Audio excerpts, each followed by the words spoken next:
which means that he cares about the future and he cares about what capital can do to create a favorable future.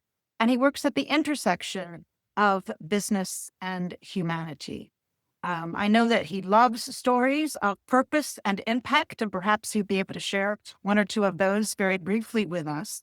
But we sort of have a pact. We had an exchange in the chat because I was very curious about a reference on his website that sounded like something that perhaps we might want to engage in as an association. Starfish hunting. So, Lawrence, that is, we always learn something new from our conversations with our Welsh colleagues, but this will certainly be one that we will all benefit from. And chances are none of us have this in our current vocabulary, let alone our things to do list. So, if we were going to add starfish hunting to our list of things to do, what would we need to think about? Thanks very much. What a great setup, Isabella. And thank you, Ambassador O'Donnell, for your remarks and your comments that will line up to some of my prepared remarks around artificial intelligence and the depth of the root causes that we're up against today. And thank you for the World Academy of Art and Science, and of course, my friend Gary Jacobs for this wonderful leadership, and the rest of the fellows, and Arizona State University, bringing us together at a time to act and think deeply together at a time that is more important than ever, that has been stated so well by so many of you already on this call. We'll get to Starfish. I'm gonna leave that to the end and leave everybody on the edge of their seats. But it does absolutely align with what I'm going to be speaking about today and what I think is the most important. And what I'd like to offer this morning is really not a conclusion, but a lens and a perspective, a context, a theory of the root causes in the situation itself. As we've talked about so much here, not symptoms, but a possible solution, getting towards the root causes. That I hope invites really meaningful dialogue among us as we begin this discussion and this leadership around this future collaboration with everyone as we come together to lead the world into this next age. And I'll share my remarks in three parts with perspective as the key. 3 points I want to make here. One is that we are entering a new age. The second is we are living through what I call a third season. And the third is we have a chance right now to redefine meaning itself at the core issue. So let me first talk about we're entering a new age. Let's start with throughout history, the way that we've defined value has shaped the world we live in. First came the age of what I call the physical, when value came from land, labor, strength, and survival. Then we evolved into the age of knowledge, where information became our primary currency. We built entire systems, education, economics, governance around who knew what and how fast they could deliver it. But now that age is ending, and not quietly. AI is not just another tool, it is fundamentally shifting the source of value. When we once asked our fathers, specifically my dad, who was a brilliant scientist, it always used to be in our household, "Hey, Dad." And unfortunately for my dad, that quickly got displaced with, "Hey, Google," during his lifetime while he was still alive. And now we're moving to, "Hey, AI." And with that transition, something deeper is being displaced, our very identity. When machines can do what we used to define ourselves by, the question becomes, what's left for us? And this shift, combined with a changing global order that many of you were speaking of, growing unrest, the visible strain of aging institutions, tells me one thing: we're not just in disruption, we're in transition. And it's moving at unprecedented pace. AI no longer follows Moore's law. It's eating it for lunch. Today, our capabilities are doubling every 3.4 months. That's not evolution, that's an exponential leap. And if we don't evolve our inner architecture to match that curve, we will amplify the very flaws that got us here at scale and at speed. And so that brings me to my second is we're entering a new age, and we're entering an age in through the third season. Third season is a definition of what I framed in my first book, which was called The Secrets of the Seasons. All of us know this at a personal level. If we've been around the world long enough, we know that there comes a time in our life where we get our, I think the technical term would be our asses kicked. And it wakes us up and helps us remember maybe who we are and why we're really here on this earth. And if we're aware and conscious enough, then personally we come back to more of who we are and shift our perspective and get back more on purpose. And I know, because I know many of the leaders on this call, we've been refined through those processes in life, which brings our gifts today forward with power um, and clarity. But these transitions that are happening now are not happening in a vacuum. This is the first time in history that we are all in this together. This is a global third season.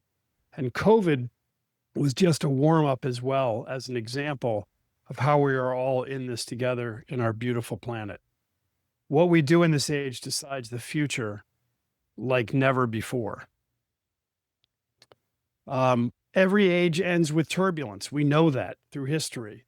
What I call third season, a time of collapse, awakening, reflection, and redefinition, a time when we're asked collectively not just to respond, but to reimagine. And that's exactly where we are now. Yes, it's volatile, but what if this isn't a breakdown? What if it's a breakthrough in disguise? And for me personally, I can't help but being more excited about being alive during this time. I think it is a fascinating gift to be here with all of our skills to be able to help guide us through this next transformation. But the only way I know how to do that is to look deeper, because beneath the headlines and the symptoms, AI, acceleration, climate risk, economic fragility, there's a repeating root cause. There's a bug in the system. In earlier times, it served us. In the age of physical, fear controlled and helped us survive. That wiring passed down through the generations was a feature. It actually helped us be here today. But now, in a world of exponential tools and global interconnection, that same feature has become a bug. It leads us to hoard, to dominate, to repeat the same power cycles that have collapsed empires through histories. As Lord Acton said so perfectly, power tends to corrupt, and absolute power corrupts absolutely. And we are entering an age of absolute capability without evolving our consciousness to match it. That's the risk, but also the opportunity, because once we see the flaw, we can redesign around it. That's the gift of every third season. We've been here before, but the stakes have never been so high, or tools this powerful. And the magnitude of this disruption is giving us the gift not to be able to continue on the same path, because everything is changing. So we must embrace a new form of meaning.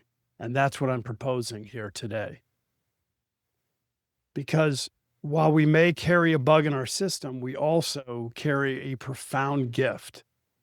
Humans are meaning-making machines. That's what set us apart from every other species.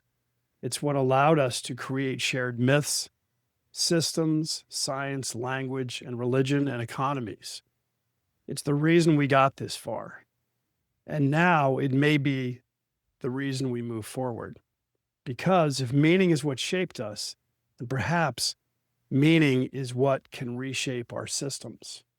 As the shamans say, it's a time to dream a new dream into being. And interestingly, science is starting to match the seers. Quantum physics is now exploring what wisdom traditions have long understood, that consciousness shapes reality, that the observer matters, that we are not passive within the system. We are participants in this creation. So what if our new dream started here? What if we began to measure value, not just how much we produce, but why we produce it? What if we evolved from GDP to GD purpose? A metric that doesn't just count but cares, that tracks alignment, that rewards contribution, not just consumption. And this isn't just a philosophical shift, it's an economic one. GD Purpose could offer a grounded, practical upgrade to our existing systems of capital. It doesn't require dismantling markets, inserts a new signal, a purpose signal into the mechanism we already use, creates a tool that can shift behavior through how we define and reward value. The famous Buckminster Fuller reminds us you never change things by fighting the existing reality. To change something, build a new model that makes existing models obsolete.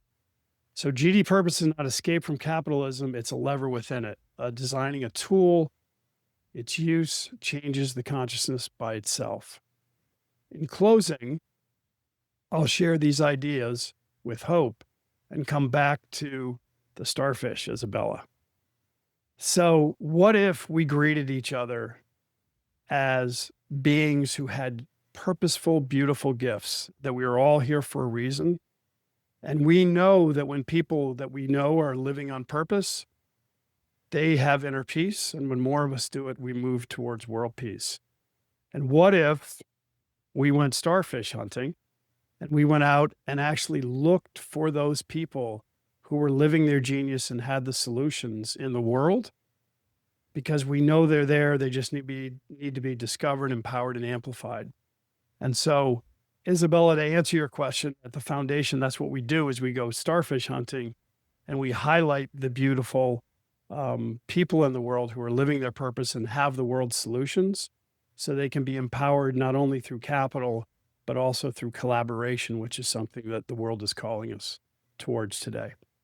So thank you for the time, and thank you for everybody for being here to align on this such important, critical, amazing time to be alive. And I'm so honored and humbled to be a small part of this group, to be able to help navigate this change forward for our species. Lawrence, thank you so much. I mean, you brought in the teleological, you brought in the optimistic, you've transcended the international, really moving to intergalactic, and you are in many ways proposing a new paradigm for the entire economic system and all of that presents for humanity. And I know also from some of the comments in the chats, this is a very inclusive model. Someone from China was commenting, well, what about commenting on our state of affairs and our own concerns in the system? So I think this is something that's very inclusive as well. It goes to the point that was also made about including women, including the next generation. So I'm really grateful for those very profound remarks.